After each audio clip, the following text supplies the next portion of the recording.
Oh yeah! Bienvenue au deuxième segment de l'épisode 6 de Farouche, enregistré devant public au pub Lacal Zéro Déchet le 11 mars dernier. Cet épisode est une présentation d'Eros et compagnie. Bonne écoute! C'est l'heure du segment placement de produits. Oui, c'est l'heure du segment Eros et compagnie. Mesdames, vous n'êtes pas obligées de participer. Je sais que c'est pas tout le monde qui est à l'aise égal, fait que vous pouvez juste nous regarder puis vous moquer, parce que nous, on va essayer de deviner qu'est-ce qui se cache dans ce petit sac. En fait, aujourd'hui, c'est moi. Le mois dernier, c'était Coralie. Aujourd'hui, c'est moi. Emna, c'est maintenant ton tour d'être... Tu vas voir, c'est une expérience de se bander les yeux devant tout le monde.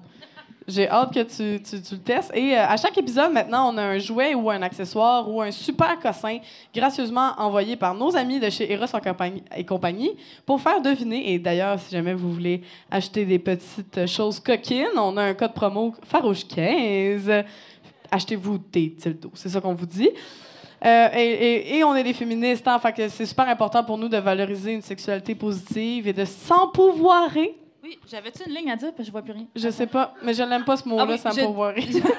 Je disais, je vais me bander les yeux et tenter de deviner. Bon, je répétais tout ce que tu disais. OK. Ouais. Donc, oui, tu vas nous faire un beau play-by-play de la situation en détail. Pour les gens qui nous écoutent à l'audio, c'est un bon moment pour vous dire que si vous êtes dans la grande région de Montréal, venez assister au podcast pour l'expérience qui est unique. C'est tellement amusant, n'est-ce pas? Yeah! Vous êtes si spontané. Je vois même pas si je suis vis-à-vis le micro. OK. C'est ça. Là, je vais te donner la boîte au complet. Ah, il y a une boîte. Là, tout le monde le voit. Mon doux. OK. OK.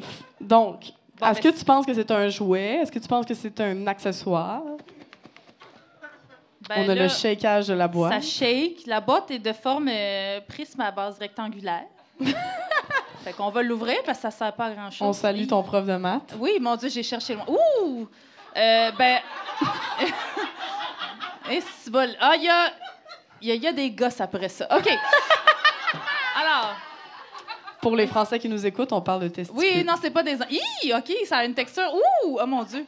Excusez, je fais vraiment des onomatopées. Alors, si c'est pas un phallus, c'est vraiment bizarre comme objet, là. Ah, c'est la suce pour mettre dans le bain! pas la suce, là, vous comprenez l'affaire, en tout cas. Excusez. Une ventouse. Une ventouse, voilà, oui, la suce, on peut mettre ça dans la bouche. En tout cas, je m'égare, là. Mais oui, donc ici, c'est les couilles, les gosses. Ici, c'est le... Bon, je vais pas faire tout, vous connaissez, là, les mais là, pénis, il y a quelque chose de spécial, ce jouet-là. Fait qu'il faudrait que tu le manipules beaucoup. Oh, est-ce qu'il vibre? Oh, y a-tu un bouton? Il y a des boutons. Oh. Non, il y a des boutons. Il y a des pustules, sinon? Il ne vibre pas, non. Il ne vibre pas. Mais qu'est-ce qu'il y a de spécial? Ben, il y a des... Faut littéralement que tu l'essayes. Puis je sais pas comment te le dire. Coralie! Sans être affreusement vulgaire. Non, mais... Faut que je l'essaye. Avec ta main. Avec ma main. Ben, il est nervuré. En tout cas, il y a des bonnes veines, là. Hey, je peux pas craindre. OK, non, je pense que je vais pas t'imposer ça. Non. Donc, tu peux enlever ton bandeau, Emna. C'est le dildo, le Eros de Eros et compagnie. Hey, mais c'est un beau pénis. Oui. Est-ce que vous voulez... Oui, vas-y, Gariane. Donc, je vais vous lire quelques petits commentaires sur le site de Eros et compagnie. Gariane. C'est la première fois que je touche un pénis blanc, donc... Finalement, c'est le même size. Moi, j'allais dire justement que c'est un petit peu de la fausse représentation pour toi, Gariana. C'est pas particulièrement ça. Attends, mais c'est où là? Il y avait une fente dans le truc. La fente est fente? où? Ouais, non, dans la boîte, non? Il y avait une fente sur la boîte. C'est vrai qu'il avait l'air d'avoir une petite fente. Ouais. Ah, ben, il plie. Il plie. Ah, il ouvre. Ah! Ouais! Attends, oui, il y a supposé avoir un truc qui... Hey, là, il est pogné sur la table, la gang. Oh non! Ariane prend des photos! Oh mon Dieu! Ah oui, c'est ça. C'est que on peut le... Oui! On peut le... Ah! Hey, je pensais pas voir ça de mes chums de filles. On peut le proches. branler, tout le monde. Oui. Il est pas c'est pas circoncis. Donc, non.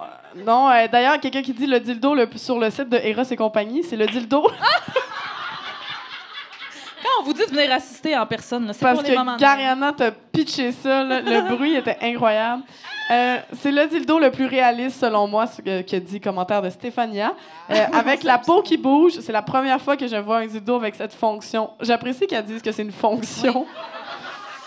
Oui. non, mais c'est fascinant de réalisme quand même. Mais oui, sinon, il y a des gens aussi qui nous disent que par le passé, je préférais les choses qui vibrent pour la stimulation clitoridienne et je ne pensais pas être en mesure d'obtenir un orgasme avec un jouet de ce genre. Je n'ai jamais été aussi heureuse de m'être trompée. En plus de l'apparence et la sensation réaliste, les billes à l'intérieur sont une surprise plus qu'agréable. Mais c'est ça, il y a des billes. Moi, j'étais comme, y a-tu l'herpès? Il y a des billes dans les testicules. Fait qu'on sent...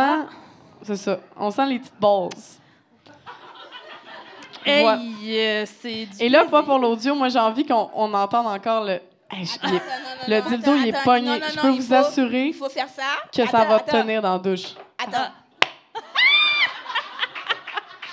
Donc, c'était le bruit du dildo. Le Eros, tout le monde. Oui, c'est Farouche 15 pour faire votre magasinage coquin, tout le monde. Oh yeah! Rebienvenue à Farouche, le podcast où les hommes cis hétéros ne sont les bienvenus que dans la foule, là où ils ne peuvent ni nous interrompre, ni nous voler du temps d'antenne. On est toujours avec nos invités, Gariana Jean-Louis et India Desjardins. Et on est maintenant au moment du podcast où on pose des questions plus spécifiques à nos invités pour apprendre à connaître la belle hooks qui sommeille en vous. D'accord? Alors, c'est ça, des questions plus volet féminisme, OK? Même si c'est de ça qu'on parle depuis le début, là, c'est plus spécifique.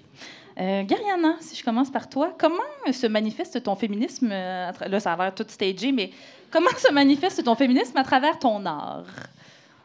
Regarde, comme je t'ai dit tout à l'heure, j'ai appris, on m'a dit que j'étais féministe, je ne le savais Mais pas. je veux savoir cette comment anecdote. ça s'est passé? Mais c'est ça, c'est parce qu'on m'a étiquetée de féministe, puis j'étais comme, ah ouais, je suis féministe depuis... Moi, c'était ma vie, donc dans ma Ouais. tête, j'ai toujours été élevée comme ça. J'ai été élevée par des parents qui croient toujours en l'égalité, surtout ma mère et ma grand-mère. Je faisais les mêmes choses que mon frère faisait les mêmes choses que nous. Il n'y avait pas de privilège d'un côté ou de l'autre. Donc, on a toujours eu ce sentiment, je sais changer un pneu, je sais tirer avec une arme à feu. Mon frère fait la cuisine. Non, mais c'est pour vous dire, c'est une famille de gangsters, OK? Voilà. On est égal OK? ou on ne l'est pas. Non, mais c'est ça. Donc, pour moi, ça a été un choc quand on m'a dit... Tu sais, c'est à l'école de l'humour que je suis. Oh, mais oui, c'est parce que tu as un discours plus engagé, féministe. J'étais comme, je fais juste exister. Ouais. Pour moi, il n'y a pas de... Donc, en faisant des recherches, puis là, j'étais comme, oh! Il y a un mot pour ça. tu sais, OK, ouais. c'est ça, il y a un mot pour ça, puis c'est pas tout le monde qui réfléchit comme ça. Des fois, j'étais en tabarnak pour des affaires. Puis j'étais comme, ouais, mais ça, c'est pas normal. Chez moi, on fait pas ça chez moi. Pourquoi chez toi, on fait ça? Donc là, j'ai compris, en fait. Ça a pris du temps, plusieurs années. Mais c'est ça, donc, dans mon art de ma personne, je veux croire que je suis féministe, je veux croire que j'ai un discours où je me dis que les femmes ont leur place, les femmes doivent prendre leur place. Ouais. Puis je m'en bats les couilles de ce que les hommes pensent. En fait, j'ai pas de couilles. Je m'en bats les ovaires de ce que les hommes pensent. Voilà. Et it is what it is. Donc, pour moi, j'ai pas à forcer. En étant moi-même, je vis mon féminisme et je transmets mon féminisme dans mon art. Voilà. Preach! Tu m'as d'ailleurs dit tantôt qu'on a reçu plein de beaux cadeaux de la sorte. Ta mère a Ah volé oui, ta tuque. ma mère a volé ma tuque qui est écrit féministe. Let's go, ma sœur et ma nièce, ma sœur a pris les bas le patriarcat. Je pense même pas qu'elle sait c'est quoi. Elle a 12 ans, genre. Je pense même pas qu'elle sait c'est quoi, mais regarde, c'est ça. Donc chez C'est nous, de famille. chez nous c'est ça. Chez nous, J'adore. mais je me souviens très bien encore que ma mère c'est la bosse chez moi. Mon père est plus là, mais ma mère a toujours été la bosse de toute façon. Et c'est ça. Donc tu sais, à la maison, même quand mon père était là, c'était ma mère qui contrôlait tout. Donc, j'ai l'impression que pour moi, ça va de soi aussi. Donc, Des c'est- modèles féminins. Absolument, absolument. Puis, oui. dans la communauté haïtienne, tu trouves-tu que comme le monde est féministe en général? Tu trouves-tu que c'est quelque chose qui est discuté? Je sais que la communauté haïtienne, c'est un peu mitigé. Ça va dépendre de où tu viens en Haïti, mais on dit, il y a un dicton haïtien qui dit que la femme, c'est le poteau mi-temps. Donc, c'est le pilier de la famille. Mais ce pilier-là, ça vient avec beaucoup de responsabilités. Donc, des fois, j'aime pas tant utiliser Ouais. parce que c'est comme si tout repose sur toi tout Ouais. le temps. Donc, ça te C'est donne comme de la lourd un peu, pression. ouais. Mais la réalité, c'est que notre société, je pense en Haïti, est un peu quand même matriarcale dans le sens que tout pivote autour de la femme. Et la femme, c'est la femme qui est en contrôle de la maison, c'est la femme qui est en contrôle du foyer, c'est la femme qui est en contrôle des enfants. Ça vient avec sa grosse charge, sa grosse responsabilité, mais je reste à croire que quand même, on n'est pas tant patriarcal que ça.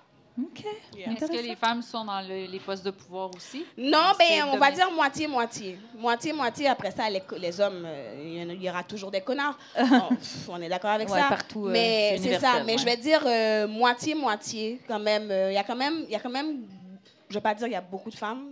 Je vais dire 40% des femmes sont au pouvoir, 60% c'est des hommes, majoritairement masculins au pouvoir. On n'est pas encore rendu niveau Corée du Sud. Non, du tout. Mais OK, ça évolue, j'aime ça. Et India, est-ce que c'est difficile de dater les hommes quand on est féministe, tu trouves? Tu nous as parlé de ton chum un peu tantôt, là. Il est pas si pire, là. Mais Oui, comment tu lui, trouves il est ça? correct. Lui, il passe le test.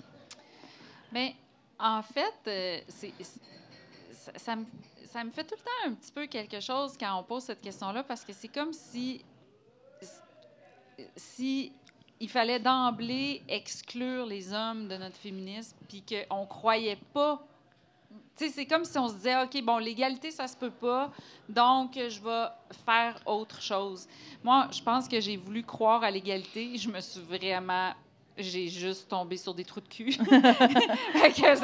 On essaye, hein, mais des fois... Mon espoir était... Mais tu sais, moi, j'ai été élevée... Tu sais, aussi, je me reconnais dans ce que tu dis, tu sais, dans notre foyer, quand, mettons, on est élevé dans l'égalité, moi, ma mère était entourée de toutes sortes de personnes.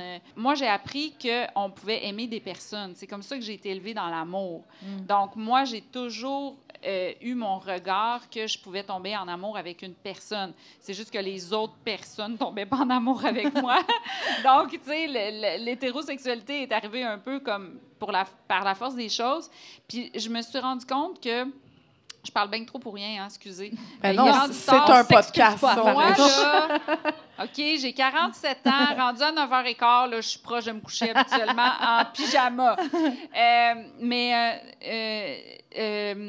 C'est ça, donc... L'hétérosexualité est arrivée par défaut.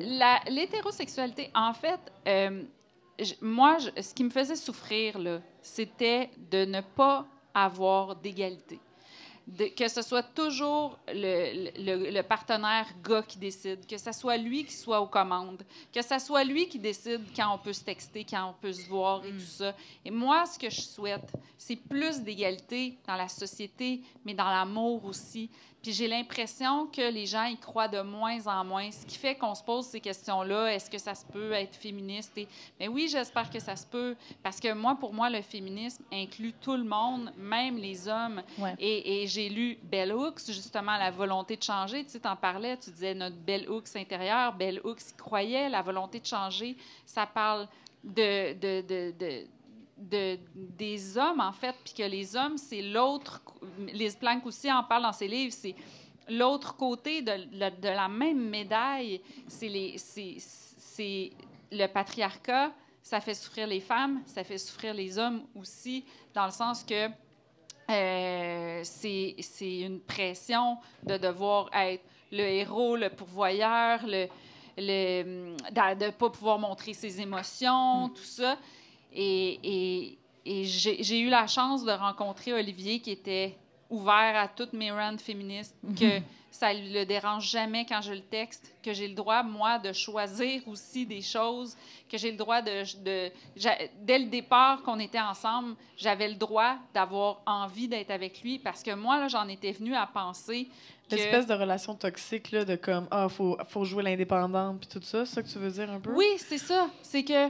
mais là, texte-le pas, parce qu'il va trouver que t'es trop intense, puis nanana, puis là, parle pas de ton passé, ça va le déranger. Sois pas ami avec d'autres gars trop, nanana. Tu sais, je trouvais qu'il y avait tellement de règles qui me faisaient souffrir, moi, dans ce que j'étais. Et puis, que finalement, mon chum, lui, il m'accepte juste comme je suis, avec mon passé, avec... excuse-moi, je t'ai interrompu. Je parle trop, hein, excuse-moi. Non, du tout. Non, mais j'allais rebondir sur ce que tu dis, parce que c'est vrai, j'avais pas pensé que cette question-là pouvait être, exclure. Les hommes, c'était plus dans une optique de... est-ce que ça fait que nous, les féministes, on est plus exigeantes quand on date des hommes? Parce que, je veux dire, l'orientation sexuelle n'est pas un choix, évidemment, là, fait qu'on est pognés avec eux autres. Mais... non, c'est des blagues. Je devrais pas faire des blagues. J'essaie de dire quelque chose de sérieux. Mais tu sais, pour dire, je pense que les féministes, on date pas de la même façon qu'avant, quand on l'était pas, tu sais. Ben moi, je pense, je l'ai toujours été. Fait que moi, ça me faisait Mais souffrir. bravo! Hein, non, c'est une- non, mais j'aurais adoré, je pense qu'on est une couple, on aurait adoré avoir une éducation effectivement féministe, fait que c'est très cool que tu aies eu accès à ça. Là. Mais non, mais moi, ça a commencé avec Zoé Caillé dans Peau de banane que vous connaissez pas parce que vous êtes trop jeune. Mais tu sais, j'étais Ma mère, ado, elle connaît puis ça, visiblement. Oui, maman, elle a... Maman, elle applaudit en arrière. Les plus de 40 ans. Mais c'est ça, donc moi, ça me faisait plutôt souffrir de sentir que j'avais pas cette égalité-là dans le couple, que j'avais pas le droit d'exister. Il y a eu toute une période aussi, les femmes qui aiment trop les filles dépendantes. Ça m'a pris tellement du temps de me déconstruire que non, on n'aime pas trop. Moi, à un moment donné, là, j'ai pensé que les gars aimaient pas être avec les femmes. Puis j'ai lu des BD de Liv Stromquist, puis elle nommait des sitcoms, là, Seinfeld, oui. Everybody Loves Raymond. Ils les trouvent tellement connes, t'es comme, mais pourquoi vous êtes avec Mais elle? oui, d'abord, c'est ça. Mais prenez-vous une île, allez-y, laissez-nous tranquilles. Ouais. Pourquoi vous voulez être avec nous si c'est juste pour nous trouver connes puis être gossés? Tu sais, à un moment donné, là, je suis tout en train... Yes! Je suis tout en train de réécouter les Seinfeld avec mon chum. Puis là, souvent, là, je pèse sur quoi? Moment du rant. Hey, ça, là, c'est ce que tous les gars nomment comme leur inspiration. Hey, excusez. T'as dit qu'on s'excusait vas-y, pas, ouais? vas-y. Non, mais vraiment, Ça a mal vieilli, Seinfeld, Seinfeld. il rencontre une fille. OK, c'est une fille qui a étudié à la Sorbonne, elle est super intelligente, elle est super intéressante, tout ça. Puis là, tout le monde dit, c'est une loser. Puis là, lui, il la présente à ses parents l'aiment, puis il fait « Ah non, je pourrais pas être avec. » Puis je suis comme « Mais qu'est-ce... OK? Puis là, sais-tu quoi? Tell him, India, tell him! Non, mais je suis tannée! Les gars, les créateurs, là, ils vont dire « Oui, mais tu comprends pas, India. C'est lui le loser. » Ah, OK. Fait que là, toi, tu vas me faire croire que toutes les séries de gars, là, il y avait tout un deuxième degré qu'on n'a tout pas compris. un deuxième degré, c'est le gars qui est le loser. Mais pourquoi vous faites tout le temps le même personnage, d'abord? Complètement. Je suis fâchée. C'est ça que mon chum, il supporte à tous les jours. Ça fait 10 ans qu'on est ensemble. Oui, ça se peut. Oui, yes! On salue Ça le se chum peut d'India. être hétéro. Y a-tu des frères, en tout cas? Non, mais effectivement, la question, c'est que ça, tu l'as précisé, la question, mais Je je crie trouve ça dans le drôle. micro. Hein. Pauvre le monde qui vont écouter à l'audio. Je m'excuse On va tellement. tout gérer. Ça, c'est mon chum qui fait le montage, d'ailleurs. Fait que ça se peut être féministe et hétéro. Ben oui, mais ce que je trouve drôle aussi avec ça, c'est que, effectivement, tu sais, puis c'est drôle parce que les gars féministes, moi, mon chum, ça fait une couple de fois que je suis comme contente de ce qu'il fait, mais genre, j'essaie de pas l'applaudir parce que, vous le savez, là, on veut pas applaudir les gars qui font le bare minimum, genre, mais, tu sais, comme, un moment donné, on était dans un souper, puis un de ses amis, il dit, mais tu sais, les dénonciations, la majorité des dénonciations sont pas vraies.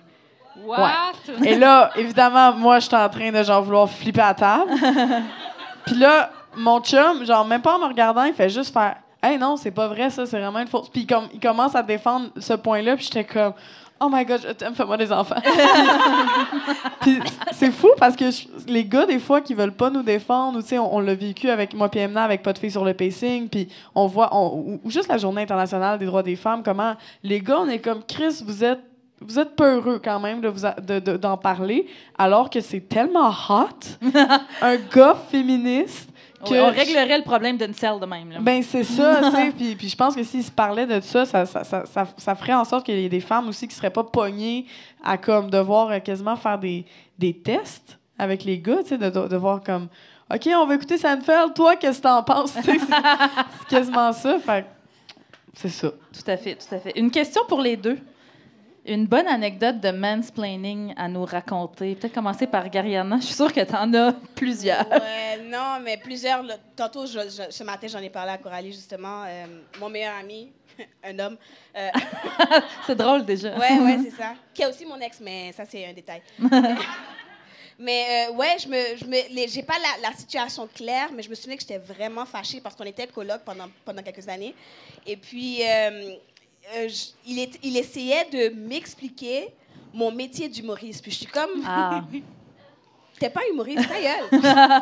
T'as comme, ouais, mais je pense que tu devrais faire ça. Non, ta gueule. Ouais. Non, va. Ils l'ont facile, hein, Va ça. travailler en assurance que tu travailles, fais tes affaires, mais Stay in non. your lane. Oui, et ça m'avait... Sur le moment, j'étais pas certaine de ce qui m'avait énervée. Puis je m'en souviens que quand j'ai appelé mon mari, puis j'étais comme, ça m'a vraiment énervée. En ce moment, j'ai juste envie de le gifler. Je suis pas violente. J'avais envie de le gifler. Et puis, il était comme, ouais, je pense que tu t'es fait mansplainer en ce moment. J'étais comme, Ah, that's what it is. OK, yeah. Puis là, j'ai été le confronter, puis j'ai été lui dire que, yo, tu peux pas. Il est comme, non, mais c'est pas ce que je voulais dire. J'étais comme, ouais, mais là, t'essaies encore de le faire. Ouais, ça vient nous chercher. So, oui, effectivement. Puis, Gariana, tu m'as conté une anecdote que j'aimerais que tu racontes. La femme qui travaille au bureau de ton mari, justement. Ouais. Bon, mon mari, c'est un ingénieur civil. Il travaille avec que des hommes. Il y a genre 2 femmes seulement dans le bureau. Il y a une d'entre elles qui a quitté parce que le milieu était trop toxique. Et il y a une d'entre elles qui est une femme noire, qui ça fait peut-être 2 ans qu'elle est là. Elle s'appelle Ashley. Et puis ça aussi, j'ai dû lui expliquer clairement que là, en ce moment, ce qui se passe, c'est que vous êtes en train de gang up sur elle alors qu'elle n'est pas, elle est pas en tort. Bien évidemment, la femme arrive et ils se mettent à lui donner toute la charge de travail qu'il y a à faire dans le bureau, comme si qu'elle n'était pas à leur égale. Ouais. Elle est là aussi à titre d'ingénieur civil. Elle n'est pas ta secrétaire, elle n'est pas ta boniche, elle n'est pas ta femme, elle n'est pas ta mère. Mais ils ont eu le réflexe. Mais le réflexe, c'est que toute la charge de travail de merde qu'eux, ils ne voulaient pas faire, ils la donnent à elle. Puis elle s'est juste révoltée. She's a black woman and you don't play with black women. So, elle est comme, non, je le ferai pas. Ah, ouais. Puis le gars, il y a un des gars de lui dire que, oh ouais, tu devrais aller chez toi avec le laptop du travail et tout. Pourquoi? Elle est comme, non, ma limite, c'est ça, je n'irai pas. Et puis il est comme, non, mais tu dois y aller. Il est comme, un tel, il va pas avec son laptop. Un tel va pas avec son laptop. Moi, je vais pas aller avec mon laptop. Pourquoi moi, je ferais des heures supplémentaires? Exactement. Puis lui, mon mari, quand il est rentré à la maison, il est comme, ouais, Ashley, elle donne des problèmes au travail. Puis j'étais comme, tell me more. Qu'est-ce qui se passe avec Ashley? Puis là, il essaie de m'expliquer la situation. Puis j'étais comme, vous réalisez pas que, en tant que collectif d'hommes, vous êtes en train de gang up sur elle. Puis ce que vous faites en ce moment, c'est vraiment de la misogynie. Mais oui. Puis il est comme, non, on l'aime, Ashley. J'étais comme, non, mais vos comportements, hein? C'est pas que vous l'aimez pas, mais vos comportements que vous avez en ce moment, c'est vraiment de la misogynie. C'est parce que c'est une femme, parce que si c'était un homme, est-ce que vous auriez agi de la même façon? Puis ça a pris du temps, puis c'est comme, oh shit, j'ai pas réalisé que c'est ce que je faisais, mais je l'aime, Ashley. J'étais comme, oui. Écoute. Et mais toi, là, extraordinaire femme, tu te pensais pas féministe. Mais c'est ça, du tout. Moi, en tout cas, dans ma tête, c'était normal. C'était la base, mais là, il l'a compris. Maintenant, il défend Ashley, hein? Oh yeah! Tu l'as bien, Et toi, India, une bonne anecdote de mansplaining? Moi, quand j'ai lancé le livre Mr. Big ou la glorification des amours toxiques, Mr. Big, c'était en fait le nom du personnage dans Sex and the City. Et dans le générique, Mr. Big est écrit en abréviation MR. OK? Mr. Big. Et moi, sur mon livre, j'ai décidé d'écrire Mr. Big parce que moi, déjà, on est francophone. C'est quand même pas une abréviation que nous, on utilise. Et donc... fait que tu as écrit M-I-S-T-E-R. M-I-S-T-E-R. Et donc, quand j'ai sorti le livre, sur le statut d'un de mes amis qui parlait de mon livre, un gars est arrivé et a dit que Mr. Big, ça s'écrivait MR. Et donc, que je m'étais trompée. Oh mon Sur ton propre livre, mais oui, bien sûr. Mon propre avec livre. Avec tous les éditeurs qui ont repassé dessus. Et là, il m'a expliqué comment, tu sais, je m'étais trompée, que le Mr. Big utilise eux autres Mr. Big avec un MR. Et pour lui, ça veut dire que c'était pas le fruit d'une réflexion, que ce soit plus facile à la lecture. Tu sais, je veux dire, il a même pas pensé que moi, ça avait été réfléchi. Pour lui, j'avais juste fait une erreur parce que je suis conne. Mais oui. Est-ce qu'on peut, parce qu'on s'en est parlé hors d'onde, est-ce qu'on peut parler de c'était quoi le métier de cet homme-là? C'est un journaliste. Un journaliste qui fait des critiques, mais Un oui. journaliste culturel. Ah, c'est ça qui Je arrive. suis sûre qu'il n'écoutera pas ce podcast-là parce que je pense pas qu'il l'a rendu là. Fait que je m'en fous. Oui! Gariana, quelque chose peut-être qui t'énerverait du féminisme actuel? Tu sais, tantôt, on parlait de peut-être manque d'intersectionnalité. Oui, définitivement le manque d'intersectionnalité, le côté inclusif, en fait. Des fois, on voit sûrement un seul revers de la médaille. Puis ça, des fois, ça peut être extrêmement fatigant, mais... Quel tout ce qui revers est de la extrême- médaille, tu veux dire?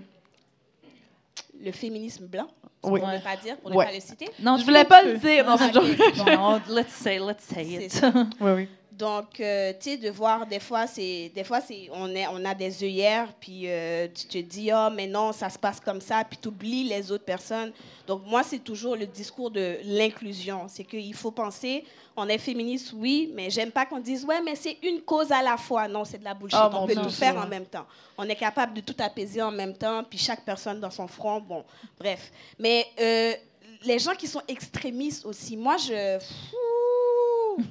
suis désolée, mais les gens qui sont extrémistes et qui voient le mal avec M majuscule, homme, partout comme façon négative, le mal comme le mal, tout le temps, c'est...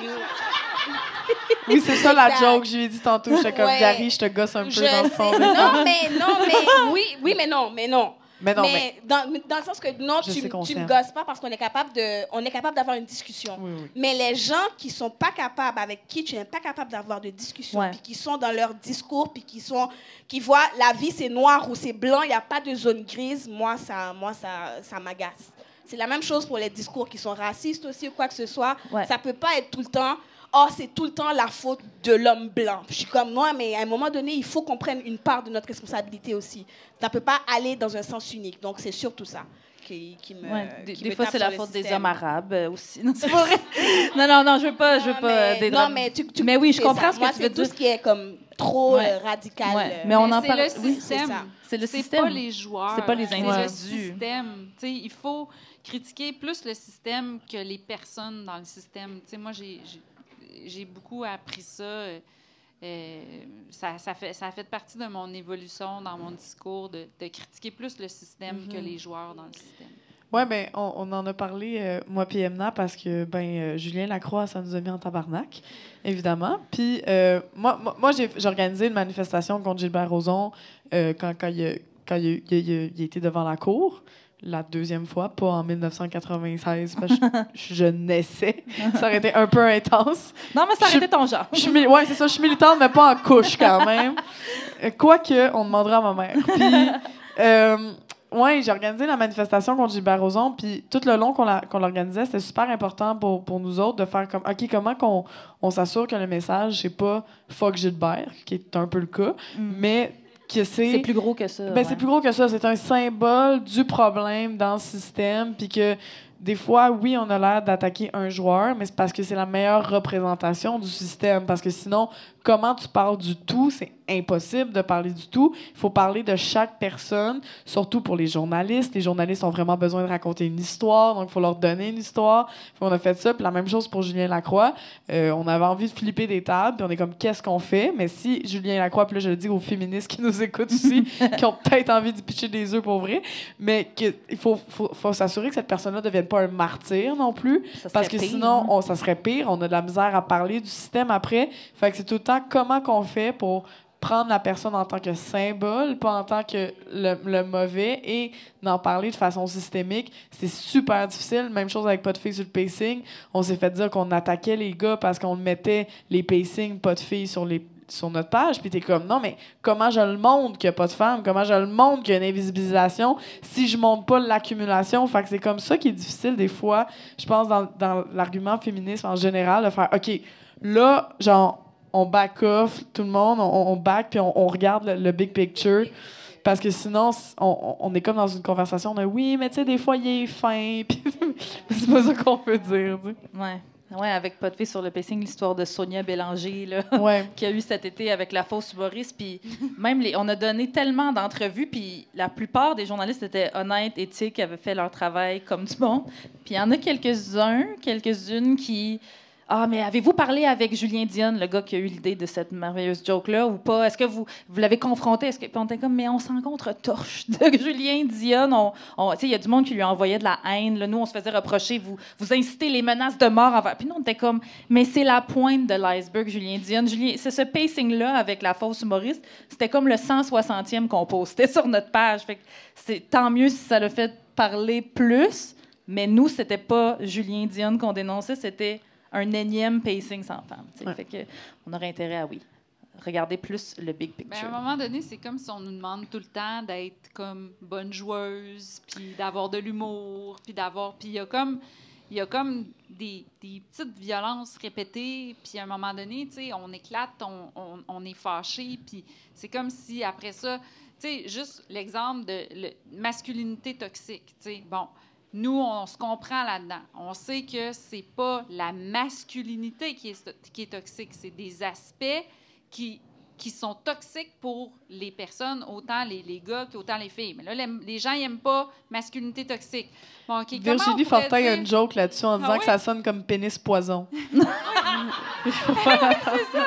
Et là, OK, bon, Bell Hooks, elle parle de masculinité patriarcale. Bon, c'est le patriarcat qui va obliger certains aspects, qui emprisonne les hommes, qui les empêche. Là, OK, mais ça, patriarcat, le monde n'aime pas le mot patriarcat. OK, bon, fait que comment je peux parler de mon affaire dans mon petit carré, puis là, on se sent tout mal de ne pas utiliser, de faire de la peine, puis de... Tu sais, à un moment donné, c'est juste que... Je pense qu'il y a plusieurs voix, plusieurs façons d'en parler, puis on essaye tellement. Puis là, si on se fait critiquer, on s'ajuste. OK, je vais utiliser ça. Puis, mais je suis d'accord avec toi que moi, je suis vraiment quelqu'un que je pense que les nuances sont importantes. Puis à un moment donné, il y avait un discours qui était anti-nuance. J'avais lu, tu sais, si tu es dans la nuance, tu es dans le problème. Puis je me disais, mais... c'est un peu rough. Ouais, c'est un peu... Moi, je me disais... Oui, mais on ne réussit pas à parler à la masse si on n'a pas les nuances. Mais en même temps, je me dis, on ne peut pas être toutes nuancées. On ne peut pas être toutes... Ouais. Ça en prend des fâchés, ça en prend des nuancés. Mon amie Judith Lucier me dit toujours, on n'a pas tous le même rôle dans la cause. T'sais, on a chacun notre rôle. Il y a comme quelqu'un qui va être plus militant, quelqu'un qui va être plus cheerleader, quelqu'un qui va être plus... Puis on a tout notre rôle à jouer, puis on prend la place qu'on est capable de prendre avec notre personnalité. Tout ça. Exactement. Gariana, tu avais l'air de vouloir réagir à quelque chose? Non. Non. Ça dit tout. Bien, ça va bien à la dernière question de ce segment. Je voulais te demander, il me disait, est-ce qu'il y a une action féministe peut-être qui n'est pas assez valorisée selon toi, ou bien ça revient à ce qu'on disait, toutes les actions un peu se veulent parce qu'on ne peut pas toutes être au front, comme on dit. Mais tu me parlais du film Barbie. Oui, on parlait de ça, mais c'est intéressant parce que... Barbie, c'est mon sujet!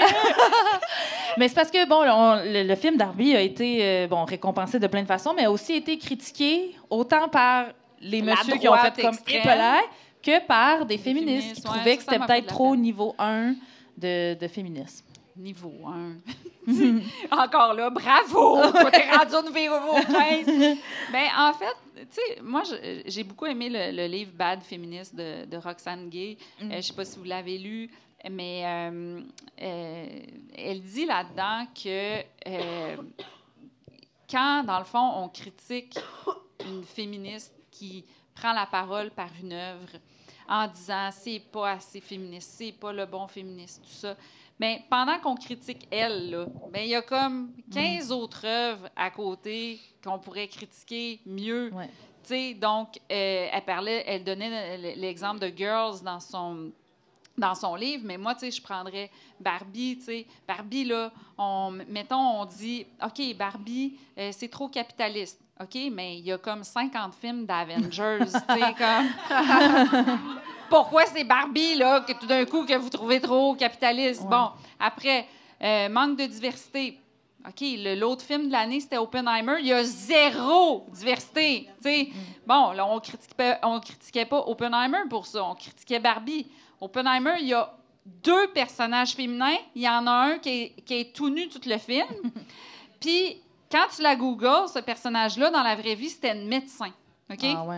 Mais dans le film de Oppenheimer, c'est jamais mentionné. Elle dit presque pas un mot, puis elle est tout nue tout le long.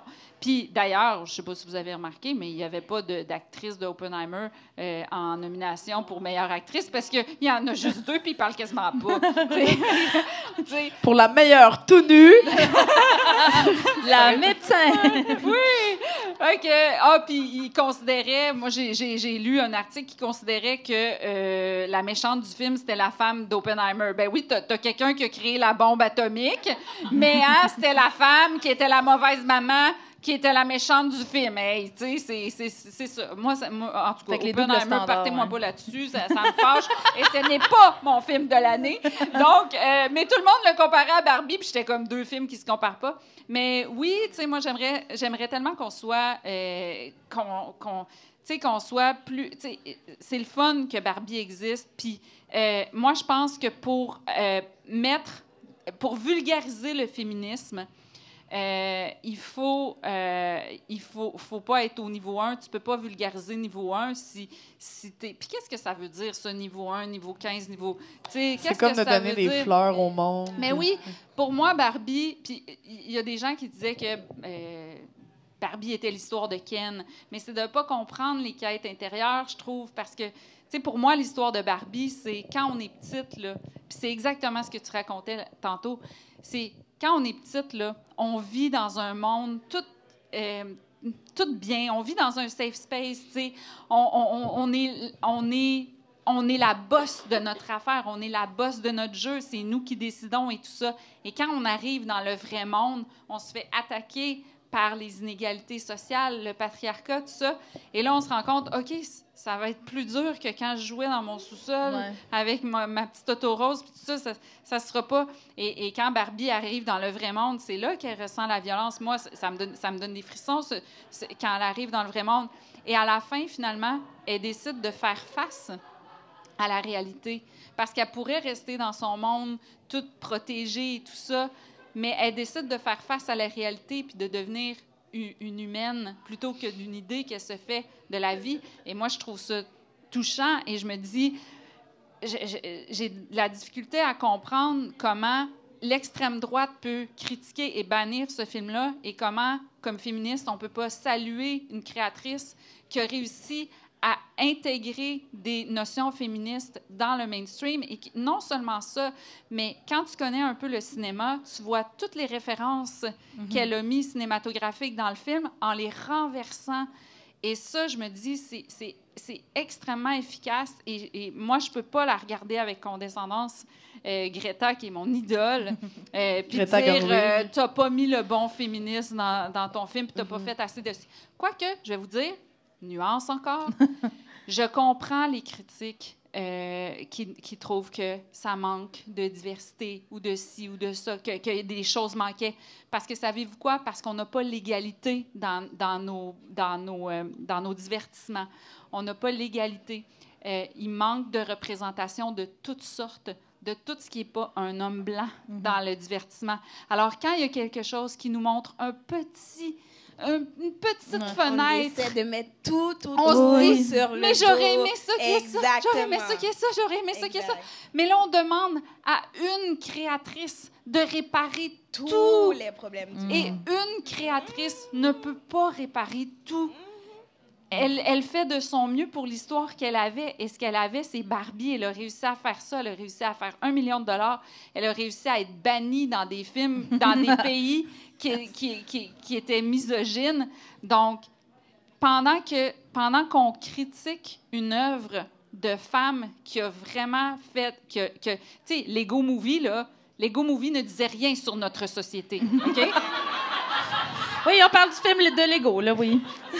Au Québec, ce n'est pas Barbie qui a été le film le plus populaire, c'est Mario Bros. OK? Il y a une seule femme, OK? La princesse Peach. Une seule femme. C'est un dessin animé. On n'était pas capable de dessiner des petites tortues, OK? Avec une petite boucle dans les cheveux. On n'était pas capable, OK? Toutes les tortues, c'est des gars. Okay? C'est tellement bon. C'est tout. Puis c'est Barbie qu'on critique puis qu'on traite de capitaliste. Tout à fait. Moi, ça, je l'accepte pas. Puis, Ariana, Excuse-moi. excuse-moi. Non, mais je trouvais que ça faisait comme mic drop, mais vas-y, Coralie, je m'excuse. J'aime que tu mic drop avec une transition. Oui. Mais c'est parce que c'est pas nos micros, je veux pas les briser. Non, j'aimerais ça toujours traîner la petite transition avec moi pour la mic drop. Mais Gariana, une action que tu trouves pas assez valorisée chez les femmes, chez les féministes, y a-tu des actions que tu aimerais voir davantage? Mon Dieu! Wow! OK, attends, là, tu m'envoies... Wow! Son chum l'appelle. Oh, sauvé par le mal. Pardon, reprends la question. Qu'est-ce que tu dirais à ton chum quand tu es dans un podcast féministe? Non, c'est une joke. Est-ce qu'il y a une action féministe que tu trouves qu'on devrait valoriser? OK. Moi, j'ai eu un mental breakdown le 8 mars. OK? C'était une grosse journée. On avait un show le soir. On était fatigués. Julien Lacroix, tout ça, c'était beaucoup. Puis Gariana m'a pris dans ses bras, puis elle m'a vraiment empower. Puis elle m'a dit parce que moi, j'étais comme, nous, on se fait envoyer de la haine toute la journée, puis là, l'humour, puis là, pas de filles sur le pacing. Puis là, elle m'a pris dans ses bras, puis elle a dit, what you're doing matters. Fait que là, moi, je me dis, peut-être que tu penses que le militantisme devrait être un peu plus valorisé, parce que tu vois tes amis manger un char de marde au quotidien. Oui, puis toi aussi, sûrement que tu le vis. Je vis dans le militantisme. Je suis entourée de vous, de belles femmes qui portent le chapeau, qui portent le flambeau. Non, mais c'est vrai. On n'en parle pas assez. C'est vrai que la plupart de la société vous envoie de la merde. C'est vrai. Oui, tu l'as vu, tu nous as vu brailler. Maintenant que j'y pense, c'est vrai qu'on vous fait chier. C'est vrai que, oh ouais, mais il y a toujours des gens qui sont en train de militer. Oui, mais il faut des gens comme vous. Sans vous, moi, j'existe pas. Non, stop. Sans toi, moi, j'existe pas. Non, mais oui. L'affaire, c'est que chaque personne a une responsabilité. Et je pense qu'on est sur cette terre, chacun pour répondre à une mission et à probablement aider quelqu'un quelque part pour une affaire spécifique. Sans vous, je ne suis pas. Sans le mouvement féministe, sans les militantes ici, au Québec, that are rooting for me, pour que moi, je continue, qui me donne une tape dans le dos, qui me donne un coup de pied dans le cul, pour me dire, « Hey, je te vois et je suis avec toi », je ne suis pas. En ce moment, je serais 6 pieds sous terre, probablement, avec une corde à mon cou. Je me serais déjà éliminée. C'est triste comme fin. C'est triste, mais c'est sûr et certain que je n'aurais pas tout fait. Sans Coralie à mes côtés, je retourne à l'école de l'humour. Arrête, tu me fais Non, mais arrête! Sans Coralie à mes côtés, sans savoir qu'elle était une militante, sans cette personne-là, je ne serais pas là. Donc, toutes les batailles et toutes les victoires que j'ai eues dans cette vie, c'est parce que quelque part, à un moment donné, j'ai croisé une femme féministe dans mon parcours militante, en sortant de ma grand-mère, en passant par ma mère, en passant par mes amis et en étant là avec vous aujourd'hui. C'est beau. Merci, Gary. Je peux-tu le faire? Je peux-tu peser?